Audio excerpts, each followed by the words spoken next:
तो आज हम पढ़ेंगे पृथ्वी की गतियों के बारे में। पृथ्वी की दो प्रकार की गतियां होती है और ये हमारा ज्योग्राफी का तीसरा वीडियो है जिसमें आज हम पृथ्वी की गतियों के बारे में पढ़ेंगे। साथ ही ये देखेंगे कि पृथ्वी पर दिन रात छोटे बड़े क्यों होते, पृथ्वी पर दिन रात क्यों होते और ऋतु परिवर्तन कैसे होता है, इन सब के बारे में मैं आपको डीप में समझाऊंगा। तो सबसे पहले अगर हम देखें कि पृथ्वी की दो प्रकार की गतियां कौन सी होती है, तो पृथ्वी दो प्रकार की गतियां करती है, जिसमें एक घूर्णन गति करती है जिसको हम रोटेशन कहते हैं, मतलब अपने एक्सेस पर ही आसपास घूमती है, उसको हम पृथ्वी की दैनिक गति कहते हैं। दूसरी जो पृथ्वी की गति होती है वो सूर्य के चारों ओर जब वो परिक्रमा करती है तो उसको हम परिक्रमण गति कहते हैं और परिक्रमण गति को हम रिवॉल्यूशन भी बोल सकते हैं। तो पृथ्वी ऐसे दो प्रकार की गतियां करती है। तो पृथ्वी की जो पहली गति होती है जिसको हम घूर्णन कहते हैं, अपने एक्सिस पर जैसे आसपास जो घूमती है उसको हम घूर्णन कहते हैं। तो उसके कारण पृथ्वी पर दिन और रात होते हैं और उसी के कारण पृथ्वी का एक दिन काउंट किया जाता है। अब पृथ्वी सूर्य के चारों तरफ जब वो चक्कर लगाती है उसको हम पृथ्वी का एक साल कहते हैं, जो हम 365 दिन 5 घंटे 48 मिनट और 46 कुछ सेकंड मानते हैं, जिसके कारण पृथ्वी पर एक साल होता है। तो इन सब के बारे में हम अच्छे से समझेंगे और पूरे का पूरा डेटा हम देखेंगे। तो सबसे पहले हम चलते हैं पृथ्वी की दैनिक गति के ऊपर। दैनिक गति जिसको हम कहते हैं या घूर्णन गति कहते हैं, और उसके बाद मैं आपको पूरी पृथ्वी बताऊंगा कि पृथ्वी पर उत्तरी गोलार्ध किधर होता है, दक्षिणी गोलार्ध किधर होता है, इन सबको हम बहुत अच्छे से समझेंगे। तो सबसे पहले अगर हम बात करें कि पृथ्वी की जो पहली गति है उसको हम घूर्णन गति कहते हैं, तो घूर्णन गति बोल सकते हैं या फिर आप दैनिक गति बोल सकते हैं। दैनिक गति बोलने का रीजन ये है कि पृथ्वी एक दिन में एक बार अपने एक्सिस पर जब घूम जाती है तो उस वजह से एक दिन होता है, तो इसको हम दैनिक गति बोल सकते हैं। पृथ्वी सदैव अपने अक्ष पर पश्चिम दिशा से पूर्व दिशा में घूमती है। जैसे अगर मैं अपनी क्लास का बताऊं तो मेरी इस क्लास में इधर पश्चिम होता है और इधर पूर्व होता है, तो उस हिसाब से पश्चिम दिशा से पूर्व में घूमती है। कहने का मतलब है कि पश्चिम दिशा से पूर्व में ऐसे घूमती है। अगर मैं मेरी क्लास की अगर बात करूं तो पश्चिम दिशा से पूर्व दिशा में घूमती है। इसी वजह से सूर्य पूर्व दिशा में दिखाई देता है। तो सूर्य पूर्व दिशा में दिखाई देता है, इस वजह से सूर्य पृथ्वी पर सूर्योदय जो पूर्व में होता है और सूर्यास्त जो होता है वो पश्चिम दिशा में होता है। पृथ्वी पर अगर पृथ्वी पूर्व दिशा से पश्चिम दिशा की तरफ मतलब घूमती अपने एक्सिस पर, तो पृथ्वी पर जो सूर्योदय होता वो होता आपके पश्चिम दिशा में, सूर्यास्त होता वो होता पूर्व दिशा में, जैसा कि शुक्र पे होता है, जैसा कि अरुण पे होता है। पर अभी हम पृथ्वी के बारे में पढ़ रहे हैं, तो पृथ्वी पश्चिम दिशा से पूर्व दिशा में परिक्रमा नहीं, पश्चिम दिशा से पूर्व दिशा में घूर्णन करती है। इस वजह से पृथ्वी पर सूर्य उदय जो होता है वो पूर्व दिशा में होता है, सूर्यास्त जो होता है वो पश्चिम दिशा में होता है, जिसे पृथ्वी का घूर्णन या परिभ्रमण कहते हैं। इसके कारण ही दिन व रात होते हैं और अतः इस गति को हम दैनिक गति भी कहते हैं। तो ये आपको याद रखना कि पृथ्वी पर जो दिन और रात होते हैं वो किस वजह से होते हैं, तो पृथ्वी की घूर्णन गति के कारण। अभी थोड़ी देर में मैं आपको इसका फोटो बना के आपको बहुत अच्छे से एक्सप्लेन करूंगा कि दिन रात कैसे होते हैं, दिन रात बड़े छोटे क्यों होते हैं, इसको भी देखेंगे। बस इसके पहले मैं आपको पृथ्वी की घूर्णन गति और दिखा दूं। देखो यहां पर अगर आपको पृथ्वी दिखाई दे रही होगी तो ये पृथ्वी अपना रोटेट हो रही है अपने एक्सेस पर। ये पृथ्वी का एक्सेस है और ये 23.5 डिग्री झुकी होने के कारण, यहाँ पे 23.5 डिग्री झुकी होने के कारण ये तिरछी यहाँ पर घूमती है। तो ये पृथ्वी का रोटेशन जो हो रहा है या यहाँ पर वो क्या कर रही है, अपने आप को रोटेट कर रही है। तो इसके कारण पृथ्वी पर एक दिन और रात होते हैं। और यहाँ पर आपको दिख रहा होगा इस दूसरे वाले फोटो में कि ये सूर्य है और ये आपके पृथ्वी है और ये मून है। तो ये अपने एक्सेस पर रोटेट यहाँ पे भी हो रही है, पर ऐसे रोटेट होते होते होते होते होते ये आसपास इसकी परिक्रमा कर रही है सूर्य की। तो इस परिक्रमा पूरी करने में लगता है, सूर्य की परिक्रमा करने में पृथ्वी को लगता है 1 साल और अपने एक्सिस पर यहाँ पे इसको खुद ही घूमने में लगता है 24 घंटे।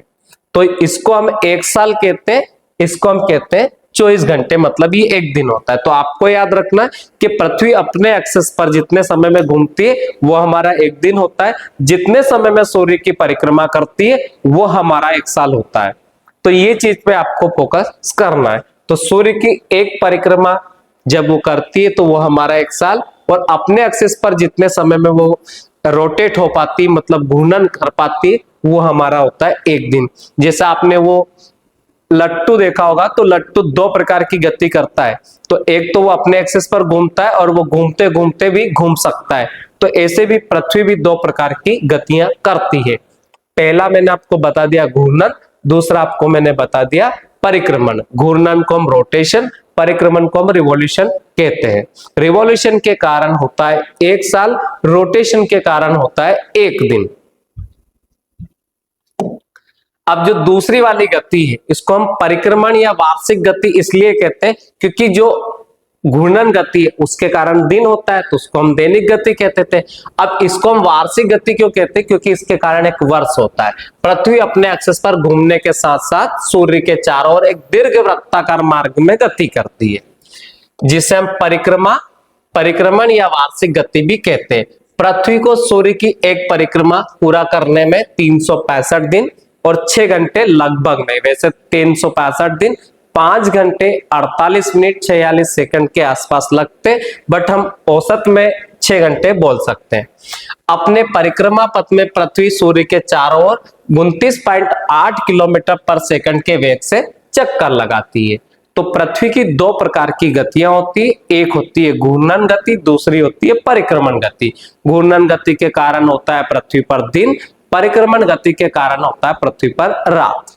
अब एक चीज और समझते कि जब पृथ्वी सूर्य के चारों तरफ चक्कर लगाती है तो वो एक दीर्घ वृत्ताकार मार्ग में चक्कर लगाती है। अब वो दीर्घ वृत्ताकार मार्ग में चक्कर कैसे लगाती है उस चीज को हम समझते हैं और उसको हम क्या कहते हैं। तो सबसे पहले अगर हम थोड़ा बेसिक देखें कि जैसे ये सूर्य है, ये आपका सूर्य है। अब पृथ्वी इसके चारों तरफ जब वो चक्कर लगाती है तो ऐसे दीर्घ वृत्ताकार मार्ग में लगाती है। मेरे को फोटो अच्छे से बनाने नहीं आते तो मैं आपको कोशिश करूंगा कि अच्छे से फोटो बनाओ, या फिर जो बने बनाए रेडीमेड फोटो मैं उनका यूज करके आपको समझा दूंगा। तो ये हमारा सन है और यहाँ पर हम अर्थ की लोकेशन ले सकते, तो ये आपकी अर्थ है और यहाँ पर भी हमारी अर्थ आ सकती है। तो ऐसे दीर्घ वृत्ताकार मार्ग में ये गति करती है अर्थ। तो पृथ्वी सूर्य के बहुत पास भी आ जाती है और बहुत दूर भी चली जाती है। तो ऐसे दीर्घ वृत्ताकार मतलब एलिप्टिकल मार्ग में ये गति करती है। तो सूर्य और पृथ्वी की अगर हम औसत दूरी की बात करें तो मैक्सिमम दूरी जो होती है 15.21 करोड़ किलोमीटर होती है। न्यूनतम दूरी की बात करें तो 14.70 करोड़ किलोमीटर होती है और औसत दूरी की बात करें तो 14.97 करोड़ किलोमीटर होती है।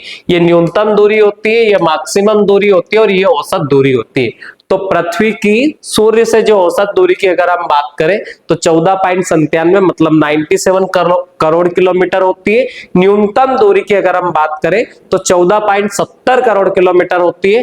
और अगर हम बात करें मैक्सिमम दूरी की, इधर आपको मैक्सिमम दूरी दिखाई दे रही होगी, तो इस दूरी पे होती है जब 15.21 करोड़ किलोमीटर की दूरी पर होती है। जब ये पृथ्वी के पास में सूर्य होता है तो ये दूरी होती है 14.70 और जब ये दूर होता है तो ये दूरी होती है 15.21 करोड़ किलोमीटर। जब सूर्य पृथ्वी के नजदीक होता है उस घटना को हम कहते हैं उपसौर, और जब पृथ्वी से सूर्य दूर होता है तो उस घटना को कहते हैं हम अपसौर। जब पृथ्वी सूर्य के सबसे पास में आ जाती इस घटना को हम कहते हैं उपसौर। जब पृथ्वी सूर्य से बहुत दूर चली जाती है उस घटना को कहते हैं उपसौर, अपसौर। जब पृथ्वी सूर्य के पास होती है तो तारीख होती है 3 जनवरी, और यहां पर तारीख की अगर हम बात करें तो यहां होती है 4 जुलाई। तो 4 जुलाई को अपसौर वाली घटना होती है, 3 जनवरी को उपसौर वाली घटना होती है। 3 जनवरी को सूर्य पृथ्वी के नजदीक होता है, 4 जुलाई को सूर्य पृथ्वी के दूर होता है। अब आप ये समझेंगे कि सूर्य पृथ्वी के नजदीक होता है तो हमें यहाँ ठंड क्यों लगती है, हमारे यहाँ गर्मी होना चाहिए। तो बिल्कुल आपका प्रश्न सही है कि अगर सूर्य पृथ्वी के नजदीक आएगा तो पृथ्वी पर सूर्य के कारण गर्मी बढ़ना चाहिए, लेकिन हमारे यहाँ जनवरी में ठंड होती है। बट हम अगर देखें 4 जुलाई में, तो 4 जुलाई में सूर्य जब पृथ्वी से दूर होता है तो उस घटना में हमारे यहाँ गर्मी रहती है। तो इस घटना में तो हमारे यहाँ ठंड होना चाहिए और इस घटना में हमारे यहाँ पे गर्मी होना चाहिए। तो इसका रीजन क्या है इसको समझते हैं। तो देखो पृथ्वी की अगर हम बात करें तो हमारा जो कंट्री होता है, अभी मैं आपको एक्सप्लेन करूंगा कि हमारा जो कंट्री होता है वो उत्तरी गोलार्ध में। कौन से गोलार्ध में? उत्तरी गोलार्ध में। तो जब पृथ्वी सूर्य के पास होती है तो सूर्य दक्षिणायन होता है। सूर्य दक्षिणायन होता है, ये अभी आपको समझ में नहीं आएगा क्योंकि जब तक मैं आपको फोटो से एक्सप्लेन नहीं करूंगा तब तक आपको ये बात समझ में नहीं आएगी। बट मैं कोशिश करता हूं कि अगर जब सूर्य पृथ्वी के पास में आएगा तो जो सूर्य होता है वो दक्षिणायन होता है, तो मतलब दक्षिणी गोलार्ध की तरफ अधिक वो धूप देता है और हम होते हैं उत्तरी गोलार्ध में। तो इस वजह से सूर्य की जो रोशनी होती है वो थोड़ी कम रहती है उत्तरी गोलार्ध में और इस वजह से हमारे यहाँ ठंड रहती है। दूसरी वाली बात अगर करें तो जब सूर्य दक्षिणायन की जगह उत्तरायण होता है तो वो दूर होता है। अब दूर होता है तो उत्तरी गोलार्ध में गर्मी रहती है। ये आपको याद रखना कि अगर हम बात करें जुलाई में तो जुलाई में लगभग सूर्य उत्तरायण ही रहता है। अब जब सूर्य उत्तरायण होता है तो इस कंडीशन में सूर्य हमसे थोड़ा दूर होता है। अब दूर होता है तब भी गर्मी होती है, बस ये चीज आपको याद रखना। अब इसका जो लॉस होता है सबसे ज्यादा ऑस्ट्रेलिया कॉन्टिनेंट को होता है क्योंकि जब सूर्य पास में होता है उनके पृथ्वी के तो उस घटना में ऑस्ट्रेलिया सूर्य की तरफ होता है और जब दूर होता है तो ऑस्ट्रेलिया सूर्य की तरफ होता है। कहने का मतलब ये कि ऑस्ट्रेलिया महाद्वीप में गर्मी भी बहुत भयंकर होती है और ठंड भी बहुत भयंकर होती है। इस चीज को अपन फोटो से समझेंगे, बट अभी आपको इतना याद रखना है कि सूर्य जब पृथ्वी के पास में होता है तो उसे हम उपसौर वाली घटना कहते हैं। जब पृथ्वी से सूर्य बहुत दूर होता है उस वाली घटना को हम अपसौर कहते हैं। उपसौर वाली घटना 3 जनवरी को होती है, अपसौर वाली घटना 4 जुलाई को होती है। अब आपको याद रखना है कि उप मतलब जैसे सरपंच के पास में होता है उप सरपंच, तो पास में ही होता है तो पास वाली घटना में उप आएगा, दूर वाली घटना में अप आएगा। और वैसे भी साल के प्रारंभ में 3 जनवरी आती है तो ये पास है और जुलाई देर से आती है क्योंकि ये 7वां महीना होता है तो ये दूर है। इसको और अच्छे वाले फोटो से मैं आपको एक्सप्लेन करता हूं, इसको देखते हैं अपन।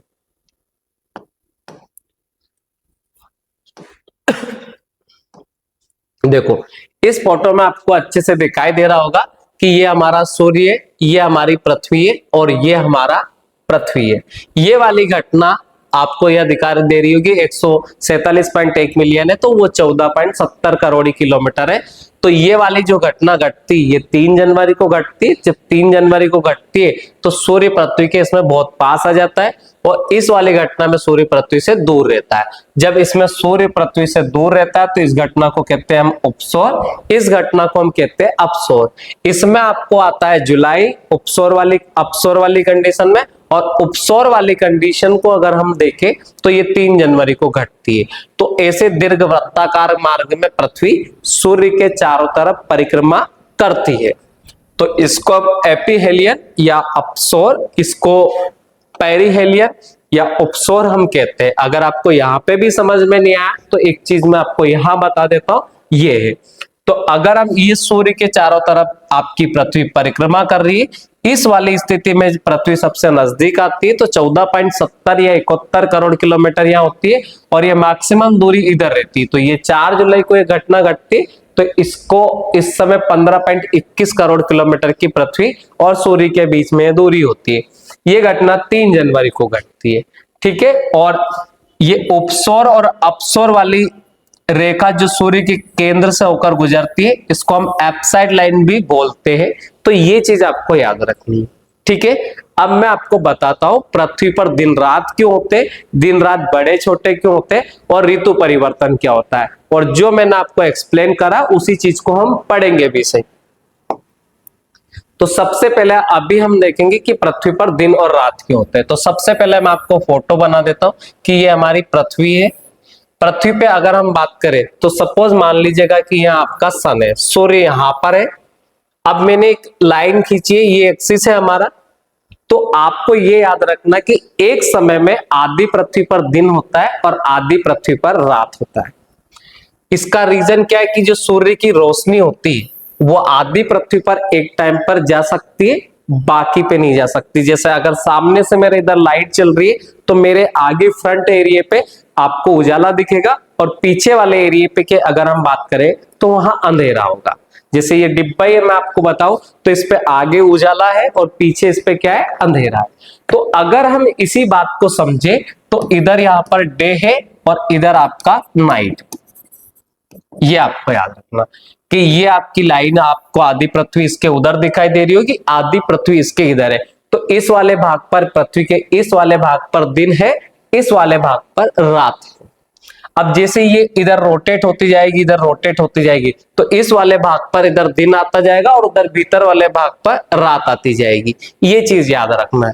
तो अगर पृथ्वी घूमना बंद कर दे तो जहां पर दिन है वहीं दिन रह जाएगा, जहां पर रात है वहां रात रह जाएगी और पृथ्वी पर दिन रात होना बंद हो जाएंगे। तो पृथ्वी पर दिन रात होने का क्या रीजन है? तो पृथ्वी का घूर्णन है। अगर पृथ्वी घूर्णन करना बंद कर देगी तो पृथ्वी पर दिन रात होना बंद हो जाएंगे। जहां पर दिन होंगे वहां दिन ही रह जाएंगे, जहां रात होगी वह रात ही रह जाएगी। तो आपका ये कंसेप्ट क्लियर हुआ कि पृथ्वी पर दिन और रात क्यों होते हैं। तो मैंने आपको बताया कि पृथ्वी पर दिन और रात होने का रीजन है पृथ्वी का घूर्णन। अब ये वाला पोर्शन जब इधर आ जाएगा तो इधर हो जाएगी रात, ये वाला पोर्शन जब उधर चला जाएगा तो उधर हो जाएगी दिन।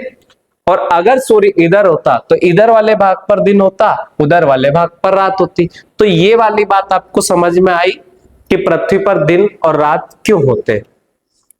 अब एक कंसेप्ट मैं और आपको बता देता हूं, इसको हम अच्छे से समझते हैं कि अगर मैं आपसे कहूं कि ये हमारी पूरी पृथ्वी है, ठीक है, ये आपको याद रखना है कि पृथ्वी को जो दो बराबर भागों में बांटने वाली जो रेखा होती है इसको हम 0 डिग्री अक्षांश रेखा कहते हैं, या आप इसको इक्वेटर भी बोलते हैं। इसको हम इक्वेटर भी समझ सकते हैं, या इसको आप भूमध्य रेखा भी बोल सकते हैं, या फिर अगर हम बात करें भूमध्य रेखा के अलावा इसे आप विषुवत रेखा भी बोलते हैं।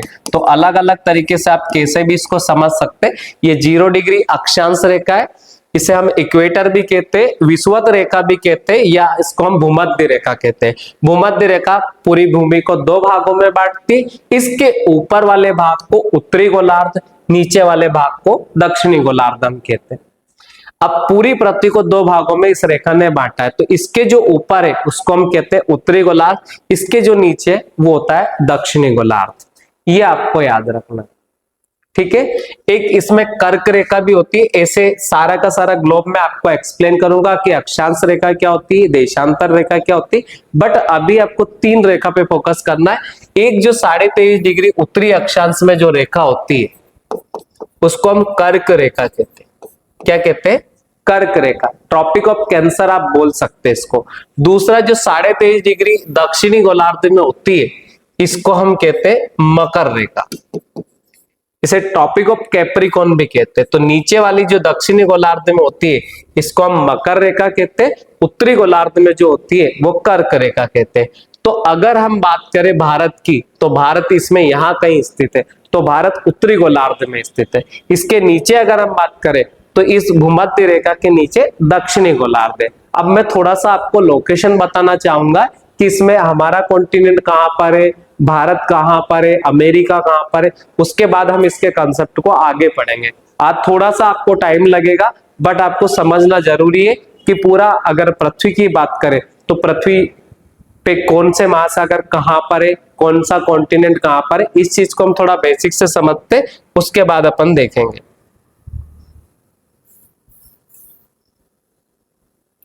ये मैप मैं आपको बता रहा हूं कि जिससे अगर पूरी पृथ्वी गोल है, आप सबको पता होगा।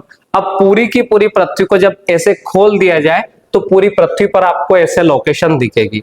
अब ऐसे लोकेशन में आपको पूरी पृथ्वी में 2 चीजें होती है कि या तो उसके ऊपर जमीन होती है या पृथ्वी के ऊपर पानी है।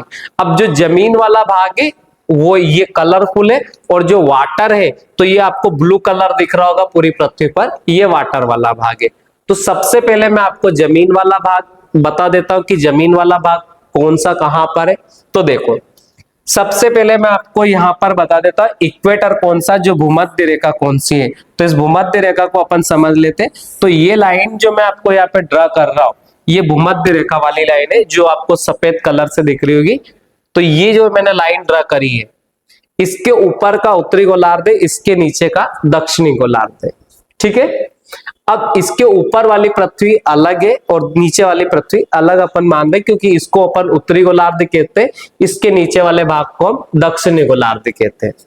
अब मैंने जो आपको मकर रेखा बताई थी, ये नीचे वाली जो लाइन है ये आपको मकर रेखा दिखेगी, और ये ऊपर वाली लाइन है ये कर्क रेखा है, मैं यहाँ पर मैच कर रहा हूं।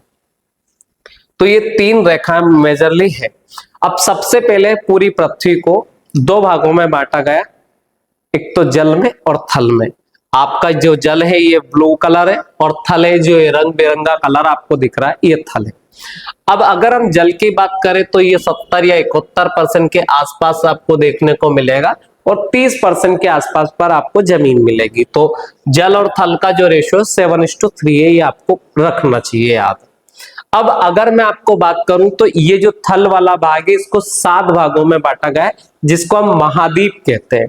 महाद्वीप में अगर हम बात करें तो सबसे पहले हमारा वाला जो एशिया है, तो इसको हम एशिया महाद्वीप कहते हैं। ये आपको दिखाई दे रहा होगा पीले कलर से जो मैंने आपको डिनोट करा है। मैं कलर दूसरा ले लेता हूं ताकि आपको कंफ्यूजन ना हो, ये वाला कलर ले लेता हूं। तो ये जो आपको दिखाई दे रहा होगा इसको हम एशिया महाद्वीप कहते हैं। उसके बाद में ये नीचे दिखाई दे रहा होगा आपको, ये ऑस्ट्रेलिया महाद्वीप है। फिर आपको ये यूरोप महाद्वीप दिखाई दे रहा होगा, ये यूरोप महाद्वीप है। ये आपका है आपका अफ्रीका महाद्वीप है और ये आपका नॉर्थ अमेरिका है और नीचे आपको दिखाई दे रहा है ये साउथ अमेरिका है। तो और उसके बाद में जो नीचे नीचे वाला जो एरिया होता है, इस फोटो में आपको सही से दिखेगा नहीं हो, ये आपका अंटार्कटिका महाद्वीप है। ये फोटो थोड़ा हाफ है इस वजह से। तो कुल मिलाकर महाद्वीपों की संख्या की अगर हम बात करें तो ये 7 महाद्वीप है। एक तो ऑस्ट्रेलिया महाद्वीप है, अफ्रीका महाद्वीप है और आपका साउथ अमेरिका है। फिर आपका एशिया महाद्वीप है, फिर आपका यूरोप महाद्वीप है, फिर आपका नॉर्थ अमेरिका महाद्वीप है। तो आपको महाद्वीप के बारे में अच्छे से याद रखना। अब अगर हम बात करें महाद्वीप को, हम जो वाटर बॉडी है उसको अगले वाले वीडियो में मैं बहुत अच्छे से एक्सप्लेन करूंगा, बट अभी हमें जितनी जरूरत है बस उस पर फोकस करना आपको। तो अगर मैं आपसे कहूं ऑस्ट्रेलिया कौन से महाद्वीप गोलार्ध में, तो दक्षिणी गोलार्ध में। अफ्रीका कौन से गोलार्ध में, तो अफ्रीका वैसे तो ज्यादातर केस में अगर हम देखा जाए तो उत्तरी गोलार्ध में ज्यादा है, बट इसका कुछ भाग दक्षिणी गोलार्ध में भी। ऐसे अमेरिका साउथ अमेरिका की बात करें तो इसका थोड़ा सा भाग उत्तरी गोलार्ध में, बाकी ज्यादातर ये दक्षिणी गोलार्ध में। नॉर्थ अमेरिका की बात करें तो उत्तरी गोलार्ध में, यूरोप की बात करें तो उत्तरी गोलार्ध में, एशिया की बात करें तो लगभग उत्तरी गोलार्ध में, थोड़े बहुत इसके जो पार्ट है वो दक्षिणी गोलार्ध में आते हैं। तो ये चीज मैंने आपको बता दी कि महाद्वीपों की संख्या कितनी है और कौन सा महाद्वीप कहां पर है। इसके बाद में अगर हम देखें तो ये चीज मैं आपको बता चुका हूं कि इसके ऊपर जो कंट्री है वो उत्तरी गोलार्ध में आएंगे, इसके जो नीचे कंट्री है वो दक्षिणी गोलार्ध में आएंगे और भारत उत्तरी गोलार्ध में आएगा, क्योंकि भारत उत्तरी गोलार्ध में स्थित है। हमारा एशिया ही उत्तरी गोलार्ध में ज्यादा है, तो हम एशिया के अंतर्गत आते हैं। ये चीज आपको याद रखना। अब मैं ये आपको बता रहा हूं कि पृथ्वी पर दिन रात बड़े छोटे क्यों होते हैं, इस चीज को हम अच्छे से समझते हैं। क्योंकि आपने देखा होगा कि जब भारत में ठंड आती है तो हमारे यहाँ दिन छोटे होने लगते, रातें बड़ी होने लगती। जब हमारे यहाँ गर्मी आती तो दिन बड़े बड़े होने लगते, रातें छोटे होने लगती। तो उसका क्या रीजन है, उस चीज को हम अच्छे से समझते हैं। तो सबसे पहले अगर मैं आपसे कहूं कि ये हमारा पृथ्वी, ठीक है।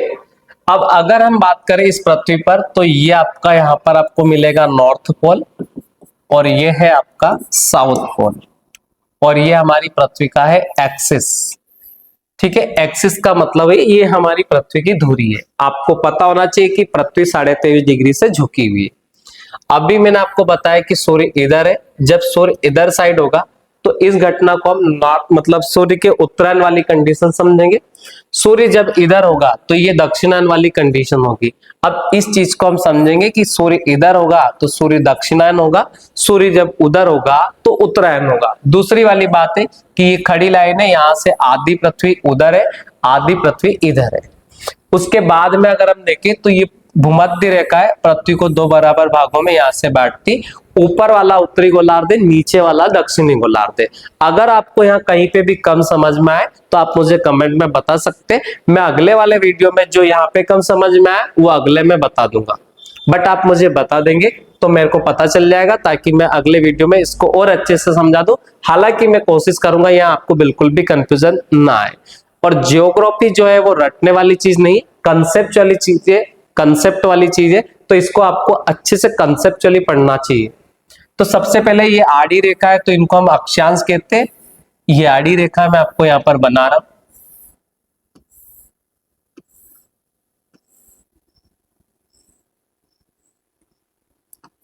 ऐसे ये दक्षिणी गोलार्ध हो जाएगा इसके नीचे का। आप फोटो पे मत जाना, फोटो मेरे ऐसे ही बनेंगे, मैंने आपको पहले क्लियर कर दिया है। ठीक है, अब अगर सूर्य उत्तरायण होगा उस वाली कंडीशन में क्या होगा, तो इस आदि पृथ्वी पर तो दिन होगा और आदि पृथ्वी पर रात होगी।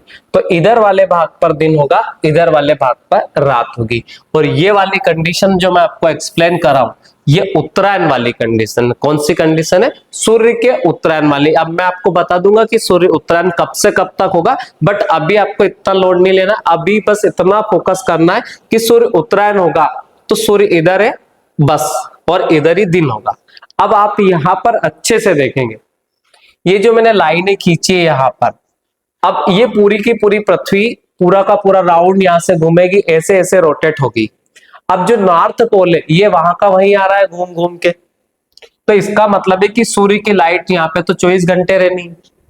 क्योंकि अगर सूर्य ऊपर है, जैसे अगर मान लो मेरे ऊपर ट्यूबलाइट लगी हुई और मैं यहाँ से आसपास राउंड राउंड घूमूंगा, तो मेरे सर पे तो हमेशा लाइट होने वाली है। तो कहने का मतलब है सेम तरीके से पृथ्वी अगर रोटेट यहाँ पर होती है और सूर्य उधर है, तो सूर्य उत्तरायण में, तो इस वजह से सूर्य के उत्तरी गोलार्ध पर दिन बड़े होंगे, या तो 12 घंटे से बड़े होंगे या फिर दिन ही दिन होंगे।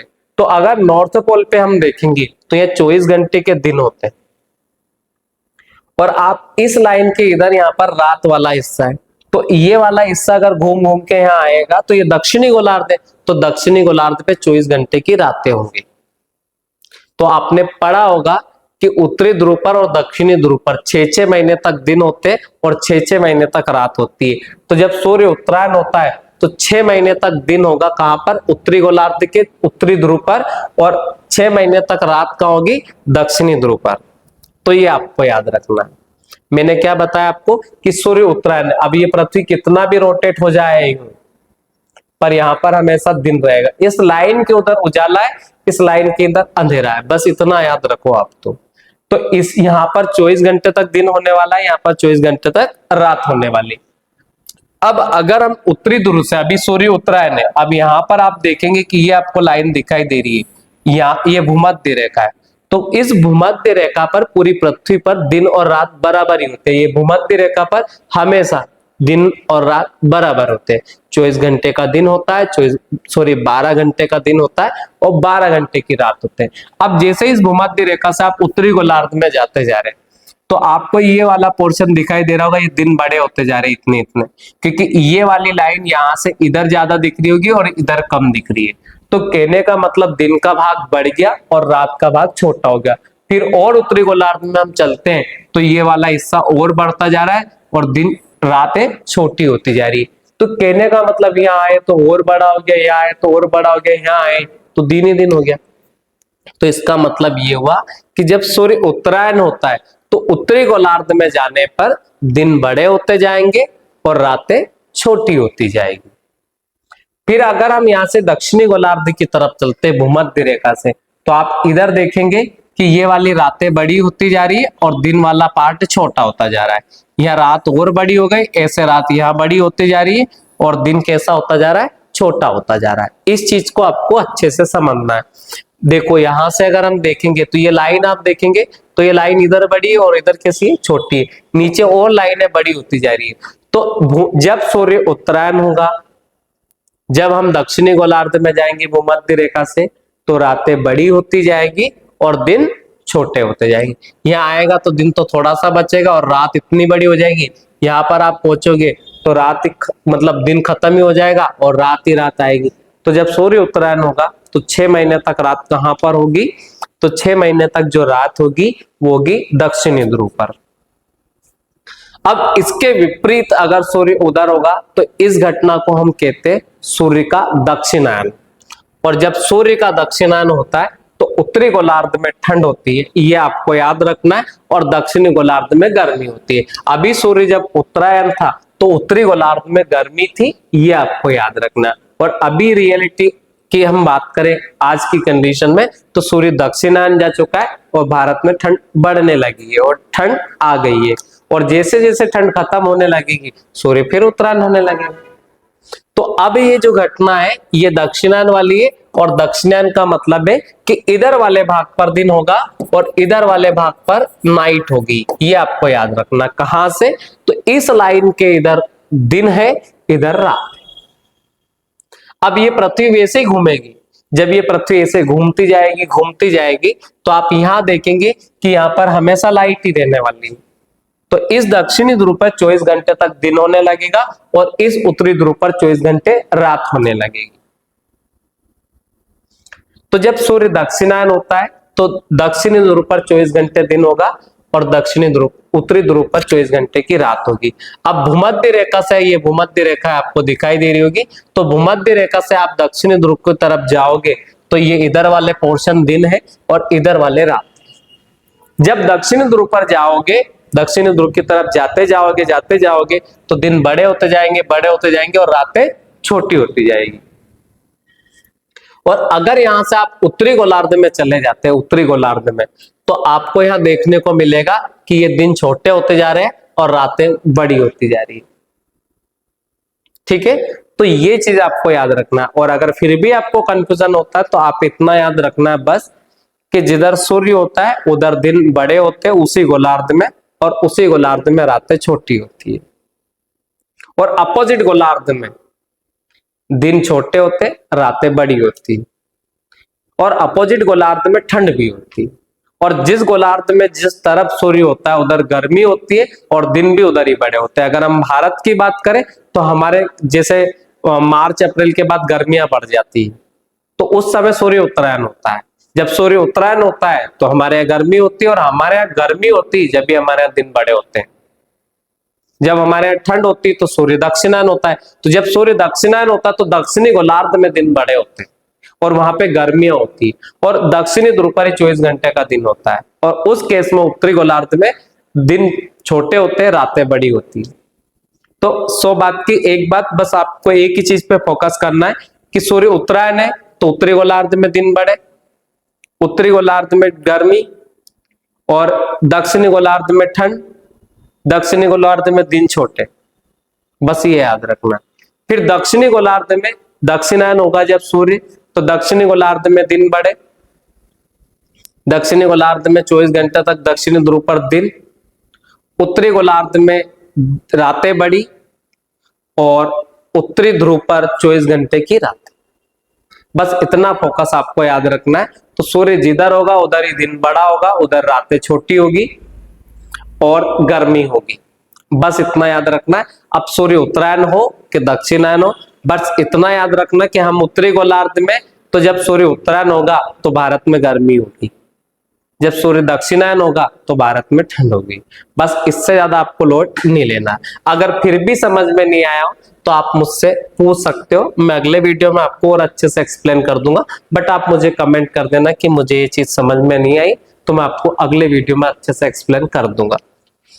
अब हम देखेंगे कि पृथ्वी पर दिन रात बड़े छोटे क्यों होते हैं, ये हमने देख लिया। इसके पहले हमने ये भी देख लिया कि पृथ्वी पर दिन रात क्यों होते हैं। अब हम देखेंगे कि पृथ्वी पर ऋतु परिवर्तन क्यों होते हैं। जैसे ठंड आती है, ठंड के बाद में आपने देखा गर्मी आती है, गर्मी के बाद फिर बारिश आती है। तो जो कुल मिला के जो 6 ऋतुएं होती है उनमें परिवर्तन जो होता है वो कैसे होता है, कब सबसे ज्यादा गर्मी होती, कब सबसे बड़ा दिन होगा, वो चीज हम समझेंगे। तो इस चीज को अच्छे से एक्सप्लेन करते हैं। पर तो मैं आपको यहाँ पे सूर्य का फोटो एक बनाऊंगा, कोशिश करूंगा कि मैं अच्छे से फोटो बना पाऊं। तो ये हमारी अर्थ है और ये इसकी भूमध्य रेखा है, और ये हमारी पृथ्वी ऐसे रोटेट होती रहती। मैं आपको 3 लाइन नहीं बनाता यहाँ पे, ज्यादा आपको सिंपल वे में अपन देखते हैं। ये हमारी अर्थ है, ये इसका इक्वेटर है, ये आपकी कर्क रेखा है, ये मकर रेखा है। ये भी हमारा इक्वेटर है, पृथ्वी है, ये हमारा इक्वेटर है, ये ऊपर वाली कर्क रेखा, नीचे की मकर रेखा। सेम ईयर अगर हम यहाँ देखते हैं तो ये हमारी अर्थ है,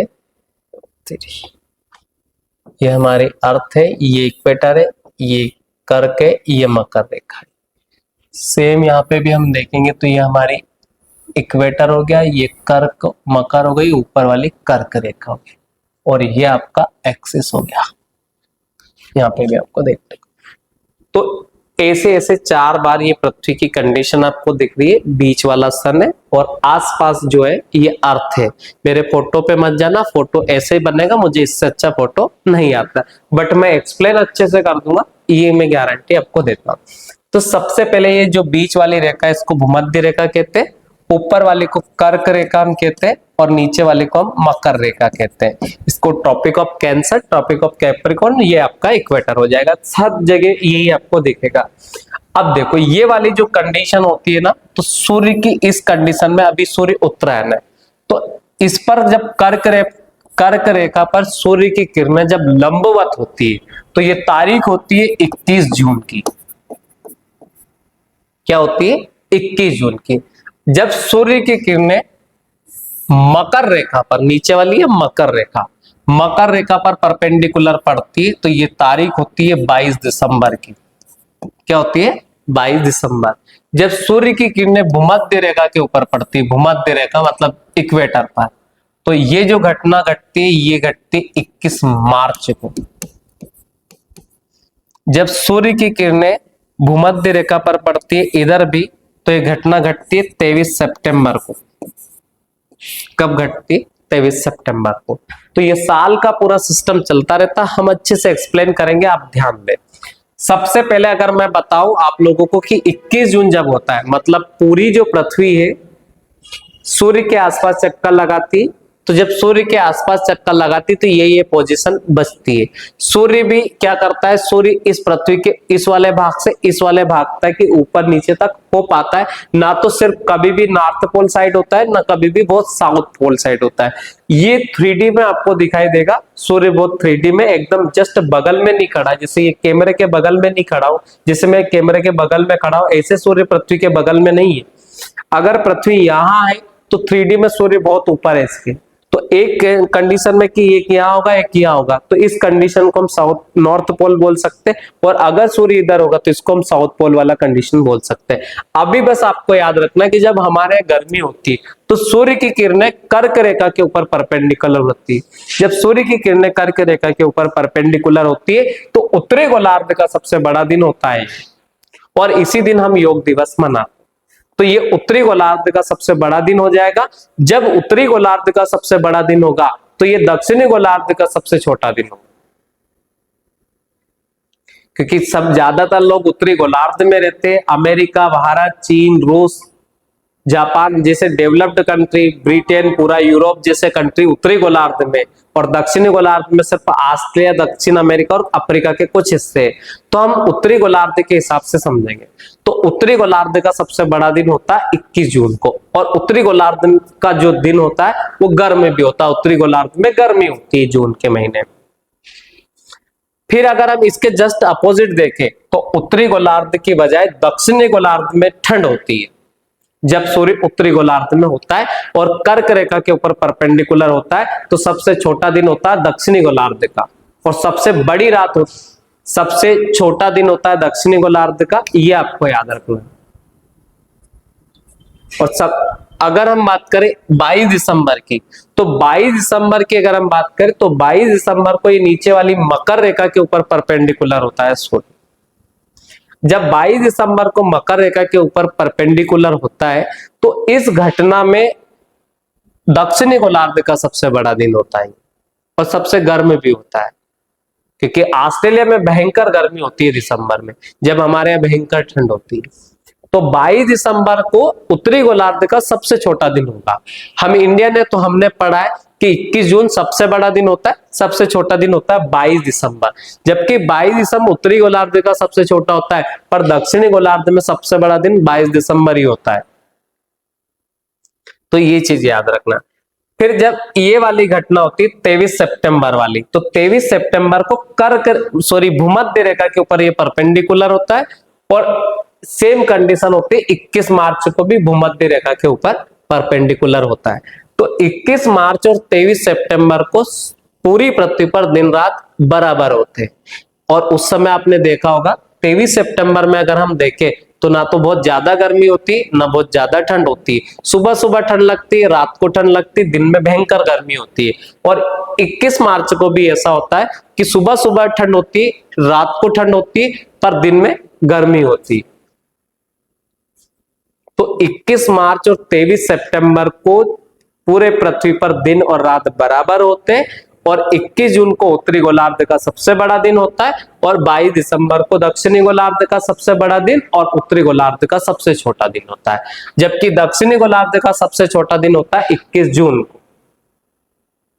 अब देखो, अगर हम बात करें 21 मार्च से 23 सितंबर तक सूर्य उत्तरी गोलार्ध में होता है, मतलब सूर्य उत्तरायण होता है।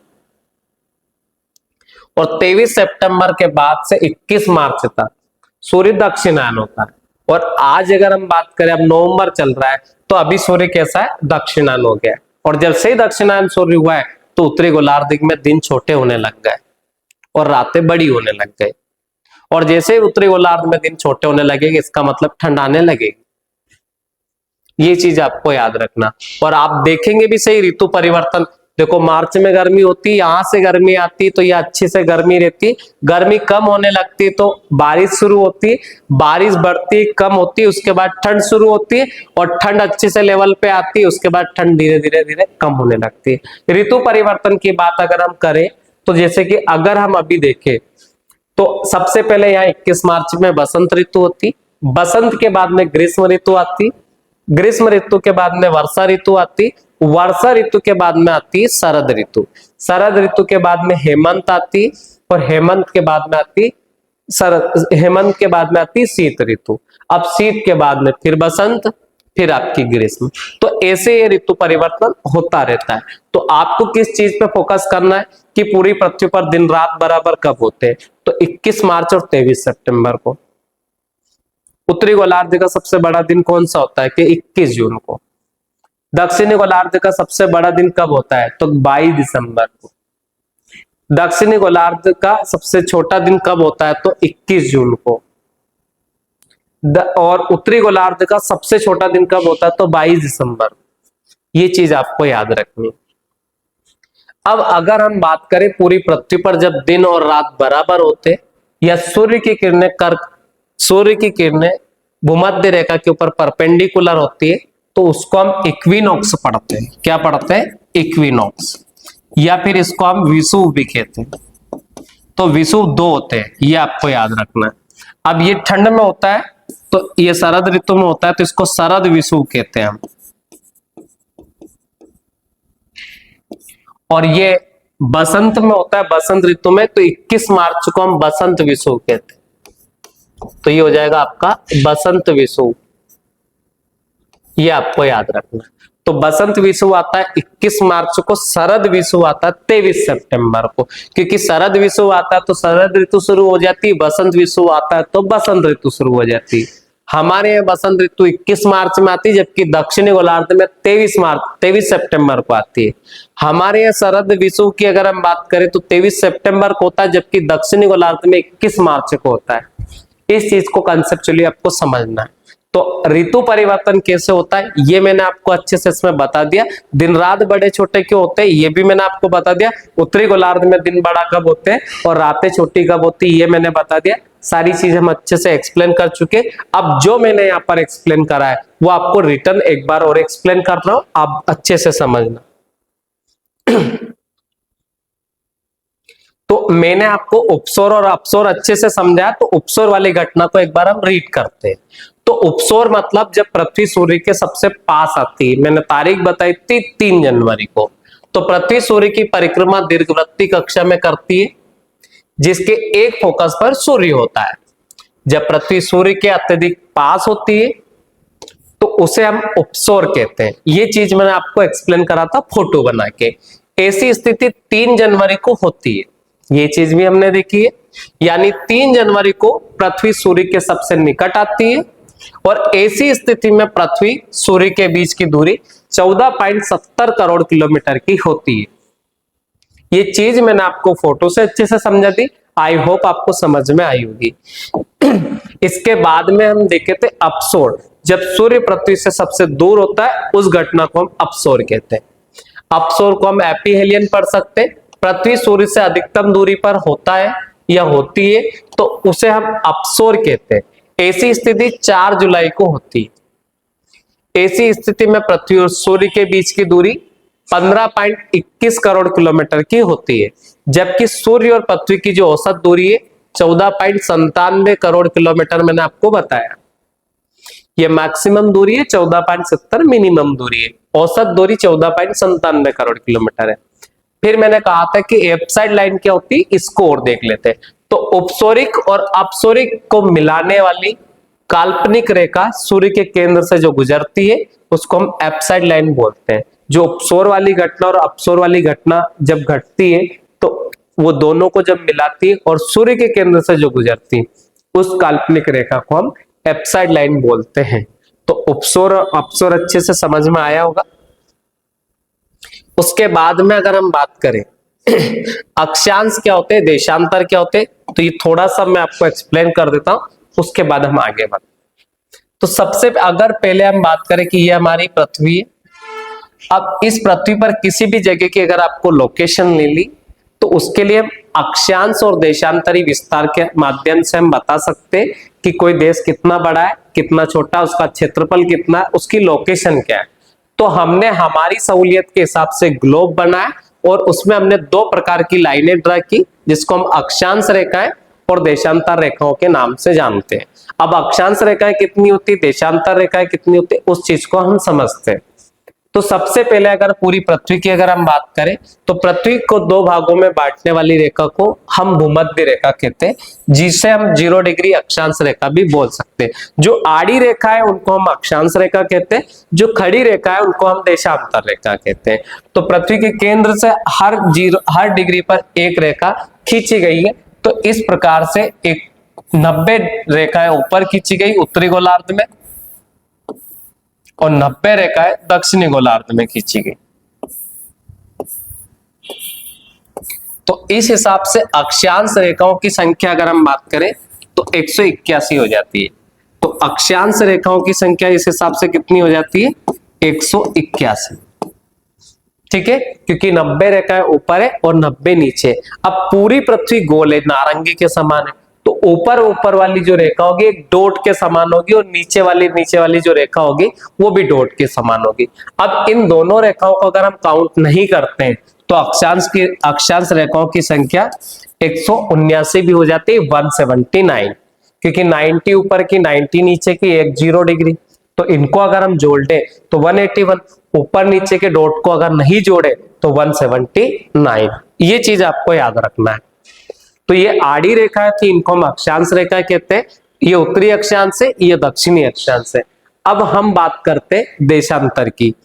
तो हर डिग्री से एक रेखा यहां से निकली है, तो देशांतर रेखा 360 डिग्री से निकली है। तो पूरी की पूरी देशांतर रेखाओं की संख्या कितनी है, 360 है। पर 0 से 360 तक ऐसी रेखा नहीं है। अगर ये गोल है तो एक 0 डिग्री रेखा हमने मानी और एक जस्ट इसके पीछे 180 डिग्री रेखा मानी।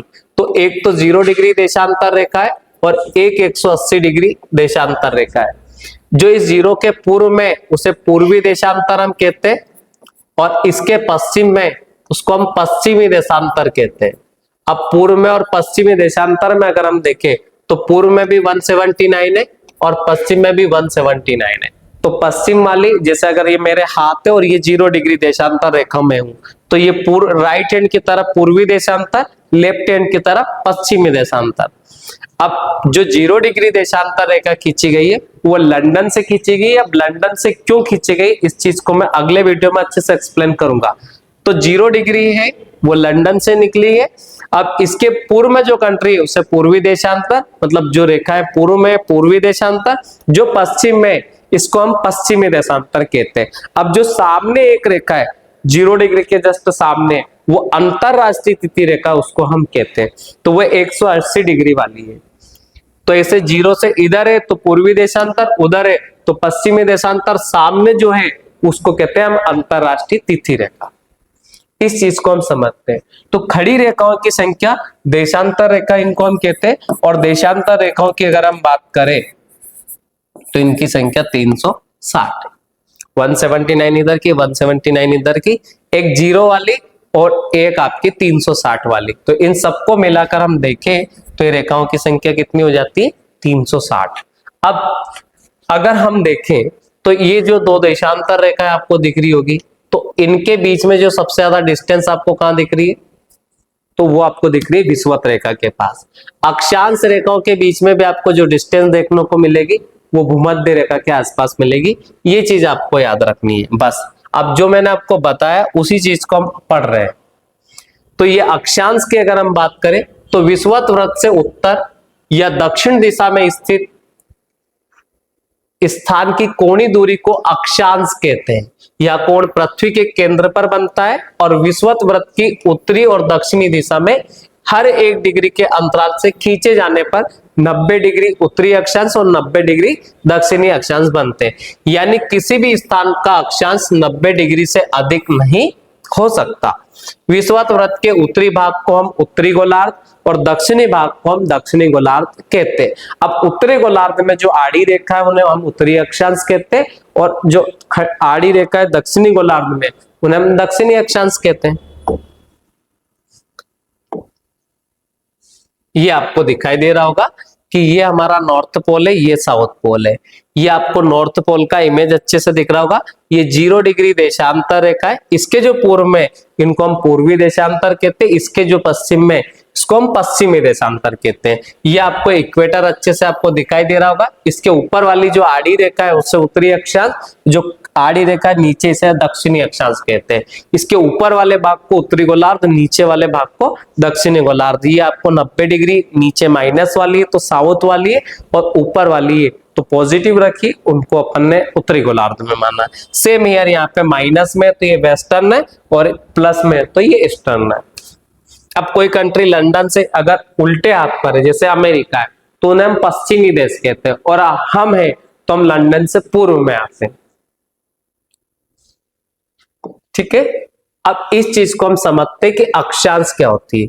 अब देखो, काल्पनिक रेखाओं का एक ऐसा समूह जो पृथ्वी के चारों ओर पूर्व से पश्चिम दिशा में विषुवत रेखा के समानांतर खींचा जाता है, अक्षांश रेखा कहलाता है। मैंने भी यही पढ़ाया आप लोगों को कि हमने पृथ्वी का ग्लोब बनाया था, उसके चारों तरफ जो आड़ी रेखा खींची गई है और भूमध्य रेखा के समानांतर खींचा है उनको, तो उनको हम अक्षांश रेखा कहते हैं। अथवा भूमध्य रेखा से एक समान कोणीय दूरी वाले स्थानों को मिलाने वाली रेखा को अक्षांश रेखा कहते हैं। भूमध्य रेखा 0 डिग्री अक्षांश रेखा है, ये आपको अच्छे से एक्सप्लेन कर चुका हूं। अतः इस पर स्थित सभी स्थानों का अक्षांश 0 डिग्री होगा और भूमध्य रेखा के उत्तर में अक्षांश रेखाओं को उत्तरी अक्षांश तथा इसके दक्षिण में स्थित रेखाओं को दक्षिणी अक्षांश के नाम से हम समझते हैं। दो अक्षांश रेखाओं के बीच की दूरी होती है 111 किलोमीटर, ये आपको याद रखना है। ठीक है, इसके बाद चलते हैं हम देशांतर पर। अब देशांतर के पहले भूमध्य रेखा को और देख लेते हैं कि भूमध्य रेखा क्या है। भूमध्य रेखा पृथ्वी की सतह पर उत्तरी ध्रुव और दक्षिणी ध्रुव के मध्य में है। ये हम ऑलरेडी समझ चुके हैं कि पूरी पृथ्वी को 2 भागों में बांटती है। अब उत्तरी ध्रुव और दक्षिणी ध्रुव के बीच में अगर 2 भागों में बांटती है तो दोनों ध्रुवों के से समान दूरी पर स्थित एक काल्पनिक रेखा है जो पृथ्वी को 2 बराबर भागों में उत्तरी गोलार्ध और दक्षिणी गोलार्ध में बांटती है। इसे 0 डिग्री अक्षांश रेखा भी कहते हैं। ठीक है, भूमध्य रेखा एशिया महाद्वीप से, अफ्रीका महाद्वीप से तथा अमेरिकी महाद्वीप से गुजरती है, दक्षिण अमेरिकी महाद्वीप से गुजरती है। एक तो एशिया महाद्वीप के द्वीपीय देशों से गुजरती है, अफ्रीका महाद्वीप से गुजरती है और दक्षिण अमेरिका से गुजरती है भूमध्य रेखा। यहाँ पर आप फोटो में अच्छे से देख सकते हैं, ये हमने फोटो देखा, ये आपकी भूमध्य रेखा है। तो आपको दक्षिण अमेरिका दिख रहा है और इसके इधर अगर आप देखोगे तो अफ्रीका आपको मिलेगा। अफ्रीका के जस्ट इधर देखोगे तो एशिया का जो इंडोनेशिया वाला पार्ट है वहां पर आप देख पाएंगे। तो ये थी भूमध्य रेखा। भूमध्य रेखा आप यहाँ पे भी देख सकते हैं कि ये हमारी भूमध्य रेखा है। ये आपको अफ्रीका दिख रहा है, ये वाला अफ्रीका महाद्वीप है, ये आपका साउथ अमेरिका है। और अफ्रीका के पूर्व में देखेंगे तो आपको हमारा एशिया दिखेगा। तो ये एशिया महाद्वीप से भी गुजरती है। अफ्रीका महाद्वीप में जो कांगो नदी है भूमध्य रेखा को 2 बार काटती है और ये भूमध्य है भूमध्य रेखा केनिया से, युगांडा से तंजानिया की सीमा पर स्थित जो विक्टोरिया झील है वहां से गुजरती है। ये सबसे इंपॉर्टेंट फैक्ट हो जाता है कि जो विक्टोरिया झील है वो नील नदी का उद्गम स्थल है। तो दुनिया की जो सबसे लंबी रिवर है नील नदी, उसका उद्गम स्थल कहां पर है? तो उसका उद्गम स्थल है विक्टोरिया झील। अब विक्टोरिया झील कौन सी रेखा पर है? तो विषुवत रेखा पर, मतलब भूमध्य रेखा पर। इसलिए क्वेश्चन इंपॉर्टेंट हो जाता है कि नील नदी जहां से उद्गम होती है वो कौन सी झील है? तो विक्टोरिया झील है। कौन सी रेखा पर स्थित है? तो आपको याद रखना है विषुवत रेखा पर स्थित है।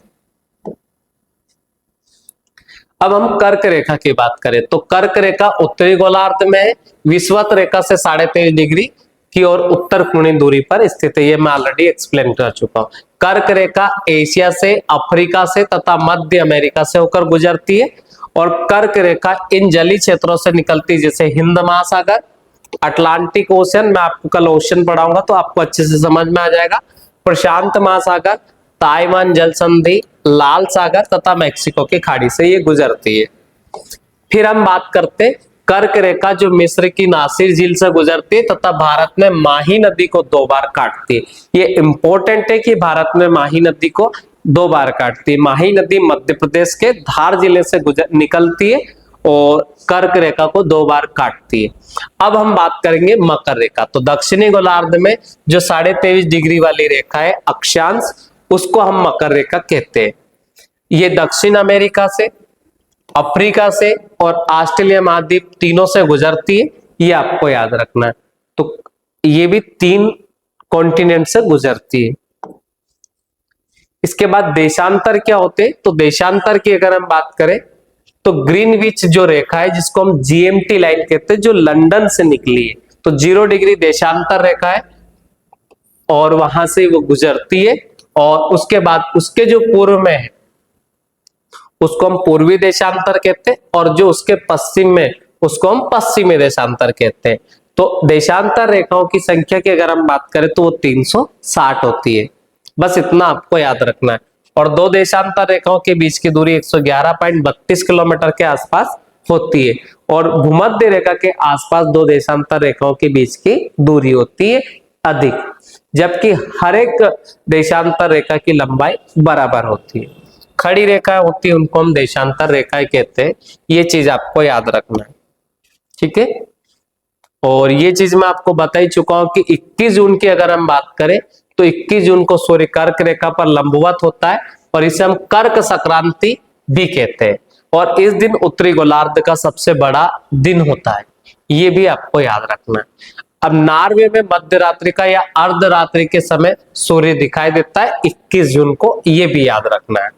फिर हम बात करें मकर संक्रांति कब होती है? जब 22 दिसंबर के दिन सूर्य मकर रेखा के ऊपर लंबवत होता है, जो दक्षिणी गोलार्ध का सबसे बड़ा दिन, उत्तरी गोलार्ध का सबसे छोटा दिन होता है। इसे हम मकर संक्रांति कहते हैं और यह दक्षिणी गोलार्ध का सबसे छोटा दिन होता है। इस चीज को मैं आपको अच्छे से एक्सप्लेन कर चुका हूं। फिर हम बात करेंगे विषुव की। तो विषुव भी मैंने आपको अच्छे से एक्सप्लेन करा था कि जब पूरी पृथ्वी पर दिन और रात बराबर होते उस समय हम विषुव मानते हैं।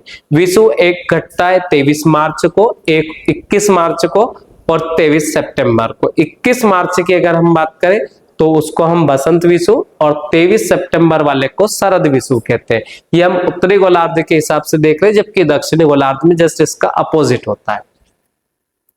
तो 21 मार्च और 23 सितंबर को सूर्य की किरणें विषुवत वृत्त पर सीधी पड़ती है और इस अवस्था में कोई भी ध्रुव सूर्य की ओर झुका नहीं होता है, इसलिए पृथ्वी पर दिन रात बराबर होते हैं और इसे हम विषुव कहते हैं।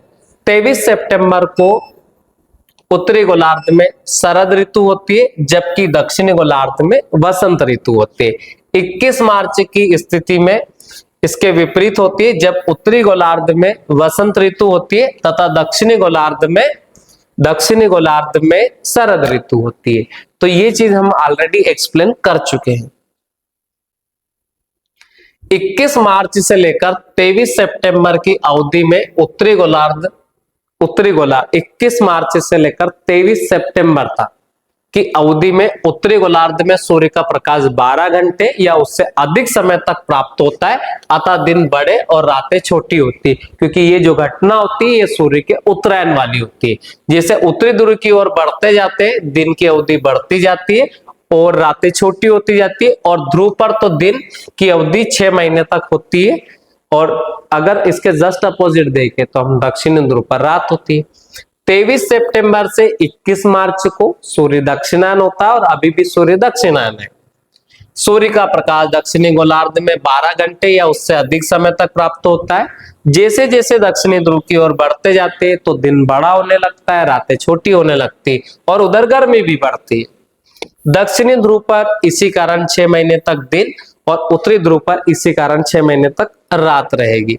इस प्रकार उत्तरी ध्रुव और दक्षिणी ध्रुव दोनों पर ही 6 महीने तक दिन होती है और 6 महीने तक रातें होती है। ये चीज मैं आपको फोटो में भी अच्छे से एक्सप्लेन कर चुका हूं और ये चीज भी हमने देख ली है। तो इसके अगले वीडियो में मैं सोलर एक्लिप्स और मून एक्लिप्स मतलब सूर्य ग्रहण और चंद्र ग्रहण को एक्सप्लेन करूंगा। अगर ये वीडियो अच्छा लगा तो देखें, और अगर आपको कुछ डाउट रहा है, समझ में नहीं आया, तो आप मुझे कमेंट करके बताएं, उसको मैं अगले वीडियो में रेक्टिफाई करूंगा। धन्यवाद।